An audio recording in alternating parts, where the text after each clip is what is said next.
à présent travailler sur la fonction indexative, mais pas dans des tranches, mais en recherchant cette fois-ci des valeurs exactes. Nous allons donc dans un premier temps déjà essayer d'expliquer cet exercice. Nous avons des stations essence, une station Shell, une station Total, une station BP, et ces stations essence vendent du carburant, du samplon 98, du samplon 95, du gazole, de l'éthanol. Là, j'ai fait une petite faute d'orthographe, on va la corriger rapidement. Voilà, et du GPL. Les tarifs journaliers sont reportés dans ce tableau. Ce que j'aimerais préciser, c'est par exemple le carburant cherché. On va prendre par exemple du samplon 95 et puis la compagnie voulue. Donc par exemple Total. Et là, j'aimerais que on me renvoie pour du samplon 95 Total 1,35 €. Il s'agit donc de faire une recherche en ligne et en colonne. On va donc pour cela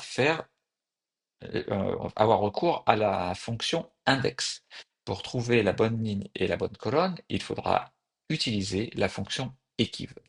Il y a une petite différence quand même avec la vidéo précédente, c'est que la dernière fois, nous recherchions une valeur dans des tranches de 1 à 3 enfants, de 3 à 5 enfants ou de 1 à 5 ans d'ancienneté, alors que là, nous allons rechercher des valeurs exactes. Voilà donc comment on va procéder.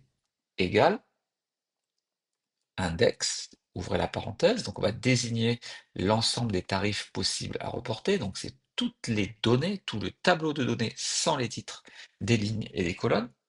Ensuite, on va renvoyer le numéro de ligne, donc samplon 95, c'est la deuxième ligne, et le numéro de colonne, total, c'est la deuxième colonne.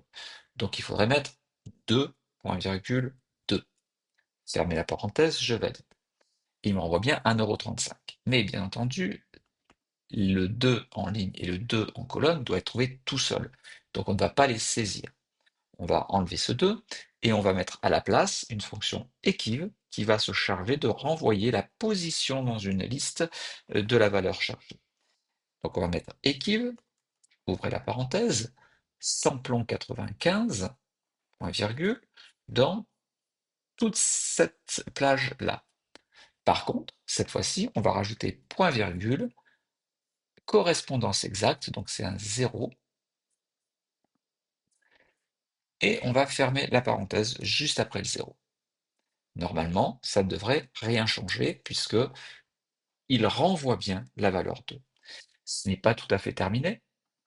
On va reprendre et maintenant on va remplacer le deuxième 2.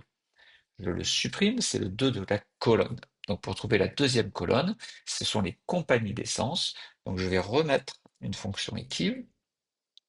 On va indiquer que c'est la compagnie totale que l'on cherche, point virgule, dans cette plage-là, donc Shell, Total ou BP, point virgule, et là aussi, c'est une correspondance exacte que l'on cherche. Fermez la parenthèse. Nous fermons deux fois la parenthèse à la fin, une fois pour le equiv, une fois pour le index que l'on avait ouvert ici. Voilà, donc normalement, si je n'ai pas fait d'erreur, on devra avoir 1,35 €, c'est le cas. Et si à la place de total, je mets BP, eh bien nous allons passer à 1,33 €. BP pour le samplon 95, on est bien à 1,33 €. Si je prends du GPL, GPL chez BP, 74 centimes. Donc cette fonction est très utile pour rechercher des valeurs en ligne et en colonne. J'espère que vous avez aimé cette vidéo. Si c'est le cas, n'oubliez pas de lâcher un petit j'aime. C'est toujours agréable de voir que vous avez apprécié la vidéo. Pensez aussi à vous abonner car j'ai encore beaucoup de vidéos à vous montrer et vous pouvez également placer quelques petits commentaires pour enrichir la vidéo que j'ai faite. À très bientôt.